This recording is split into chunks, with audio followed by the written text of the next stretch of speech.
बिस्मिल्लाहिर्रहमानिर्रहीम अस्सलामु अलैकुम रहमतुल्लाह। इस वक्त आलमी सतह के ऊपर मोहम्मद बिन सलमान और सऊदी शाही महल यानी कि सऊदी अरब का शाही महल जो रॉयल पैलेस है, जो कि उनका सरकारी दफ्तर है, महल है, वो एक मरकज़ निगाह सेंटर ऑफ अटेंशन बना हुआ है। इस वजह से कि वहाँ पर यूक्रेन के मतलब बड़े अहम तरीन इजलास और मुलाकातें और मुज़ाकरात और डायलॉग हो रहा है, जिसमें तमाम की तमाम आलमी ताकतें, जिसमें रूस भी शामिल है, जिसमें बरतानिया भी शामिल है, कनाडा शामिल है, यूरोपियन ताकतें शामिल है, अमेरिका शामिल है, सऊदी अरब शामिल है, वो वहाँ पर मौजूद है और उनकी मुलाकातें हुई हैं। अब पाकिस्तान का इसके अंदर क्या किरदार है, पाकिस्तान का इसमें क्या रोल है, वो सबसे अहम तरीन नुक्ता है। पाकिस्तान के कॉन्टेक्स्ट के अंदर अगर बात की जाए तो पाकिस्तान का इसके अंदर क्या रोल है और पाकिस्तान का इसके अंदर क्या किरदार है। दो तीन चीज़ें हैं। एक तो ये कि जो चंद दिन पहले army chief general Asim Munir की जानिब से जो एक मुलाकातें की गई बरतानिया के अंदर, वो पहले से भांप लिया गया था बरतानिया की जानिब से कि अमेरिका पीछे हट रहा है यूक्रेन की जंग से, और अब हमें बज़ाते ख़ुद जाना पड़ेगा इस जंग के अंदर और हमें अब इसमें शिरकत करनी पड़ेगी, फ्रंट से लीड करना पड़ेगा, यूक्रेन को सपोर्ट करना पड़ेगा, रूस का मुकाबला करना पड़ेगा, क्योंकि रूस यूरोप जो है वो रूस को एक थ्रेट के तौर पर समझता है, रूस को एक थ्रेट समझता है। इस वजह से ये उनका यूरोपियन ममालिक, यूरोपियन ताकतें, रूस, ये उनका एक आपस का मामला है। तो अमेरिका बीच में से निकल गया। अमेरिका ने कहा कि हम नहीं इस मामले में पड़ते हैं। बहरहाल तो इसमें पाकिस्तान का किरदार जो है वो बढ़ जाता है। पाकिस्तान के वहाँ पर सिक्योरिटी, पाकिस्तान के वहाँ पर डिप्लोमेटिक मामलात, वो तमाम की तमाम चीज़ है। अब हुआ ये है कि वहाँ पर तो सियासी डायलॉग हो रहा है। अभी अमेरिका के जो सेक्रेटरी स्टेट हैं यानी कि वज़ीर ख़ारजा उनके मार्को रूबियो, वो भी वहाँ पर पहुँचे। जो यूक्रेन के सदर हैं ज़ेलेंस्की, वो भी वहाँ पर पहुँचे हैं। इसके अलावा जो रूस के अहम तरीन नुमाइंदे हैं वो भी वहाँ पर पहुँचे हैं। और इसके साथ साथ मोहम्मद बिन सलमान ने ना सिर्फ रूसी सदर के साथ बातचीत की है, अमरीकी सदर के साथ बातचीत की है, अमरीकी सदर ने रूसी सदर के साथ बातचीत की है। यानी आप अंदाज़ा करें, आप इमेजिन करें इस टॉप लेवल की कम्युनिकेशन जो है वो हो रही है। इस वक्त दुनिया का सारा फोकस किसके ऊपर है? यूक्रेन की जंग के ऊपर है, यूक्रेन के ऊपर है। और यूक्रेन इस वक्त मरकज़ निगाह बना हुआ है। मसला क्या है कि क्यों आखिरकार इतनी हलचल पैदा हो चुकी है और आलमी तनाज़ुर में सारा का सारा फोकस जो है वो इस तरफ क्यों चला गया है। अभी चंद दिन पहले अमेरिका में वाइट हाउस में ओवल ऑफिस के अंदर, या जो प्रेसिडेंट हाउस होता है, वहाँ पर एक मुलाकात होती है यूक्रेन सदर की और साथ में जो इस वक्त ज़ेलेंस्की यूक्रेन का और अमेरिका के सदर डोनाल्ड ट्रंप की, इनकी मुलाकात होती है। उस मुलाकात के अंदर जो डोनाल्ड ट्रंप की जानिब से यूक्रेन के सदर को जलील किया जाता है, जिस तरीके से उसे वहाँ पर ज़िल्लत और रुसवाई का सामना करना पड़ता है, ज़ेलेंस्की आखिरकार उसके ऊपर माफ़ी मांग लेता है और यहाँ पर मुज़ाकरात शुरू हो जाते हैं। अब पाकिस्तान की उसके अंदर अहमियत क्या है? दो तीन चीज़ें।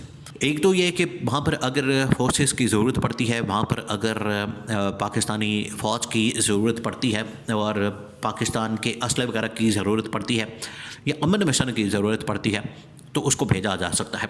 अब जनरल राहील शरीफ भी अचानक से वहाँ पर नज़र आए, क्योंकि वहाँ पर जितनी फुटेजेस और वीडियोज़ और वहाँ से पिक्चर्स आ रही हैं, उसके अंदर या तो मोहम्मद बिन सलमान नज़र आते हैं, या फिर ज़ेलेंस्की नज़र आता है, या फिर अमरीकी रूसी नुमाइंदे नज़र आते हैं। लेकिन अचानक से वहाँ पर जनरल राहील शरीफ की एंट्री होती है और जनरल राहील शरीफ भी वहाँ पर नज़र आते हैं।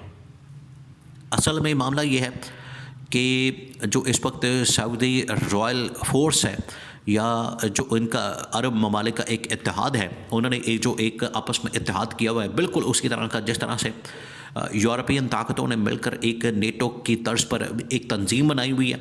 और नेटो जो है यूरोपियन ताकतों का मुकम्मल तौर पर तहफ़्फ़ुज़ करता है और उनका दिफा करता है।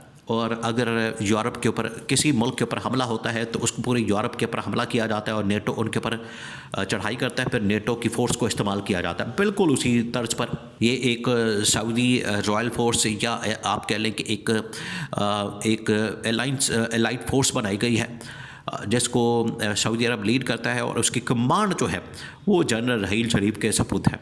अब यहाँ पर मसला ये डिस्कस हो रहा है कि इसका जो सिक्योरिटी एंगल है, इसका जो एक मिलिट्री एंगल है, वो भी यहाँ पर डिस्कस हो रहा है और इसके अंदर डिस्कशन हो रही है। तो उसमें जितनी इनपुट है सिक्योरिटी या मिलिट्री के लिहाज से, सारी की सारी इनपुट ली जा रही है जनरल राहील शरीफ से। तो उन्होंने वहाँ पर ये सारी की सारी इनपुट दी है इस मामले के ऊपर कि इसको कैसे टैकल किया जा सकता है, किस तरीके से वहाँ से फोर्सेस वापस जा सकती हैं, किस तरह से ये जो एक इलाका है इसको आप अभी नो गो एरिया बना दें, यहाँ पर किसी किस्म की जंग नहीं होगी, वहाँ पर कोई फोर्स नहीं जाएगी, कोई किसी की मुल्क की फ़ौज नहीं जाएगी और उसको किसी न्यूट्रल फ़ौज के हवाले कर दिया जाए, वो इसकी ज़िम्मेदारी संभाले, वो उसके ऊपर जो है वो काम करे और वहाँ पर अब किसी किस्म का ऑपरेशन ना किया जाए। ये उनकी जानिब से सारी वहाँ पर ब्रीफिंग दी गई है। अब मामला ये है कि पाकिस्तान में army chief general Asim Munir को वहाँ पर बुलाया जा सकता है, उनको दावत दी जा सकती है और उनका भी इनपुट लिया जा सकता है। इस कॉन्टेक्स्ट के अंदर अगर बात की जाए तो पाकिस्तान की अहमियत बहुत ज़्यादा बढ़ जाती है। इमरान खान पहले ही अपना जो मौक़िफ़ है पीटीआई के ज़रिए से वो पहुँचा चुका है, पीटीआई ने इसके ऊपर मौक़िफ़ दे दिया है। पीटीआई से पूछा गया, अभी जब पार्टी लीडरशिप और इमरान खान के वकला इमरान खान से मुलाकात करके आए तो उन मुलाकातों के अंदर तमाम की तमाम चीज़ें डिस्कस की गई। इमरान खान से ये भी पूछा गया कि ये यूक्रेन के अंदर जंगबंदी हो रही है और वहाँ पर पाकिस्तानी फ़ौज का नाम आ रहा है, आपका इस हवाले से मौक़िफ़ क्या है। तो उस पर इमरान खान ने वाज़ेह तौर पर कहा कि दो चीज़ें इसके ऊपर आपने जाके वाज़ेह करनी हैं। एक ये कि हमारा जो मौक़िफ़ है आलमी तनाज़ात के ऊपर, आलमी जंगों के ऊपर वो बड़ा क्लियर है।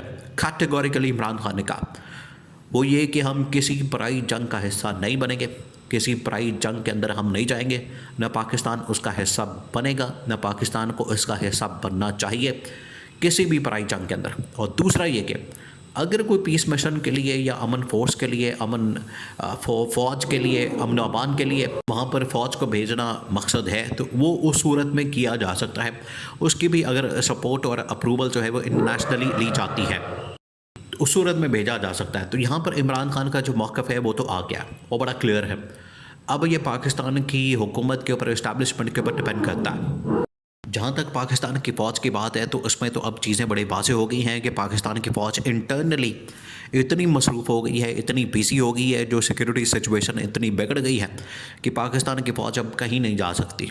अब पाकिस्तान के हालात, पाकिस्तान के मामलात के ऊपर उन नज़र रखना और देखना पर बड़ा ज़रूरी हो गया है।